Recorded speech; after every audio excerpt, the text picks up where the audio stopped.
Alhamdulillah pada malam hari ini masih di bulan yang mulia, bulan dilahirkannya Khatamun Nabiyyin wa Imamul Mursalin Nabiyuna Muhammad sallallahu alaihi wasallam. Di dalam Kutubus Sittah itu sangat masyhur. Ada orang Arab Badui yang pernah bertanya kepada Kanjeng Nabi, "Mata sa'ah ya Rasul?" Wahai Muhammad, wahai Rasulullah, kapan terjadinya kiamat? Kata orang Badui atau Arab Badui, orang pedesaan. Kemudian ketika Nabi Muhammad itu ditanya oleh orang Badui kapan terjadinya hari kiamat, lalu Kanjeng Nabi tidak langsung menjawab. Beliau berbalik tanya, "Lah, ketika kamu bertanya kapan hari kiamat, apa yang sudah kamu persiapkan untuk menghadap hari kiamat tersebut?" Kemudian orang Arab Badui itu menjawab dengan lantang, "Ya Rasul, wahai Muhammad utusan Allah, saya tidak punya amal ibadah yang sempurna, baik sholatnya, puasanya dan lain sebagainya. Tapi yang saya punya adalah kecintaan terhadapmu." Baru Kanjeng Nabi menjawab dengan salah satu hadis, "Al-mar'u ma'aman ahabba." Orang itu nanti akan dikumpulkan di hari akhir bersama orang yang dia cintainya. Itu sangat masyhur dalam Kutubus Sittah. Kenapa saya bahas ini? Ini biasanya para muhibbin dijadikan sebagai alat, kan begitu Pak? Wah, yang penting cinta. Tanpa memahami dulu sebenarnya kaitannya hadis tersebut, kita harus memahami dalam ayat Al-Qur'annya. Wajar ketika Kanjeng Nabi mengatakan setiap manusia akan dikumpulkan bersama orang yang dicintai. Pantas, karena yang bertanya adalah orang Badui pada waktu itu. Tapi ada ayat Al-Quran yang menegaskan, nah ini saya kaitannya masih berkaitan dengan masalah kun aliman au muta'alliman au mustami'an au muhibban wala takun khamisan. Ini kaitan dengan yang kemarin sebenarnya. Di dalam Al-Quran surat An-Nisa ayat 69 Allah subhanahu wa ta'ala berfirman begini. Jadi enggak ujuk-ujuk karena saya mencintai Kanjeng Nabi kemudian nanti akan berbarengan dengan Kanjeng Nabi. Banyak yang demo nanti Pak ahli ibadah, hanya mengandalkan cintanya doang. Orang berilmu, orang ngalim. Kalau sudah gak berilmu, gak ngalim, boro-boro bisa sosial dengan yang baik, kan begitu. Maka ditegaskan dalam surat An-Nisa, a'udzu billahi minasyaitonir rajim, bismillahirrahmanirrahim. Wa may yuti'illaha war rasula faulaika ma'al ladzina an'amallahu 'alaihim minan nabiyyin was-siddiqin wasyuhada'i was-salihin wa hasuna ulaika rafiqa. Yang artinya, dan barang siapa mentaati Allah dan Rasulnya, maka mereka itu akan bersama-sama dengan orang yang diberikan nikmat oleh Allah, yaitu para nabi, para pecinta kebenaran siddiqin, orang-orang yang mati syahid, dan orang-orang yang soleh. Mereka itulah teman yang sebaik-baiknya. Nah, ini berhubungan, ada korelasi.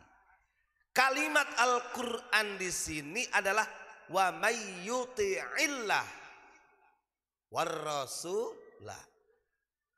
Kita bisa dibersamakan, dikumpulkan dengan orang-orang yang Allah telah beri nikmat, baik itu ulama ataupun para wali, sahabat, sekalipun para rasul, bahkan wasyuhada wassalihin.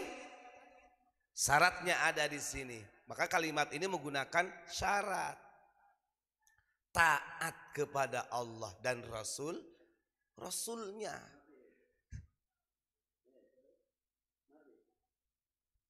Mati.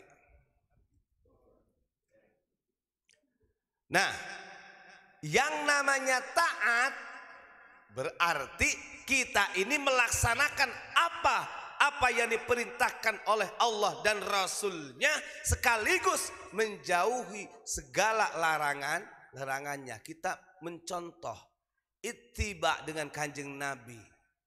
Kan begitu. Wong kadang-kadang awak dewe ini dipisuhi wong masih ngelawan kok.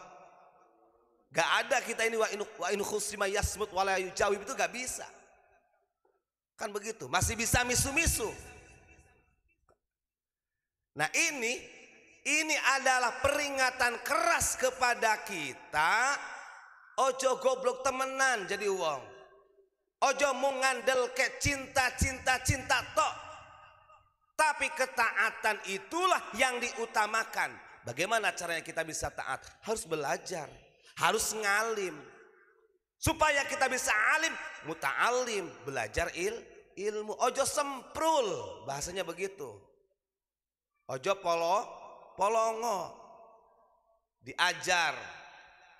Maka kadang-kadang naudzubillahi min dzalik, pada saat-saat ini lagi rame-rame polemik yang sampai dini hari masih rame.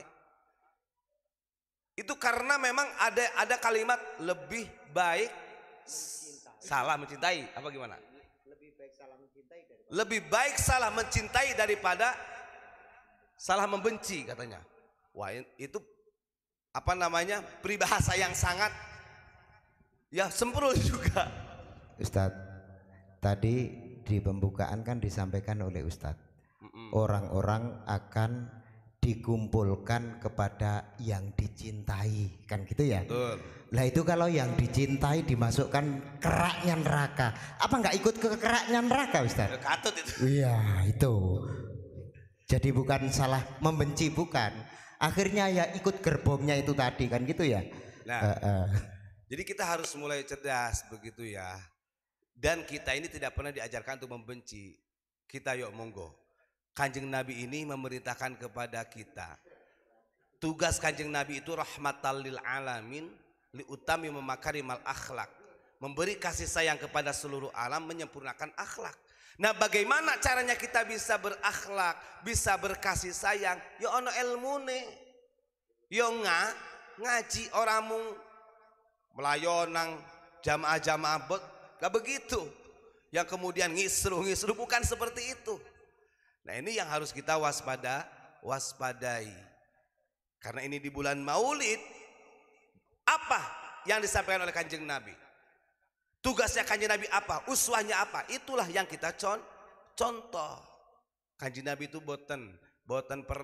tidak pernah di dalam dakwahnya, walaupun beliau ada delegasi Allah yang memang diperbolehkan memaklumatkan diri sebagai Nabi, tapi kanjeng Nabi tidak pernah yang namanya membahas nasab orang tuanya yang sampai Ibrahim. Kanjeng Nabi gak pernah, apalagi sampai membanggakan. Walaupun kanjeng Nabi mengatakan ana sayyidu waladi Adam, saya ini adalah gustinya, pemimpinnya seluruh anak turun Adam.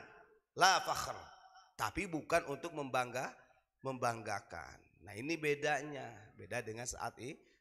Mudah-mudahan di bulan Maulid Nabi ini kita semua mendapatkan syafaat dari baginda Rasulullah, walaupun tanpa wasilah dengan yang lain-lain, tapi dengan ketaatan, ketakwaan yang diajarkan, yang diperintahkan oleh Allah Subhanahu wa taala dan kanjeng Nabi Muhammad sallallahu alaihi wasallam. Salam Pancasila.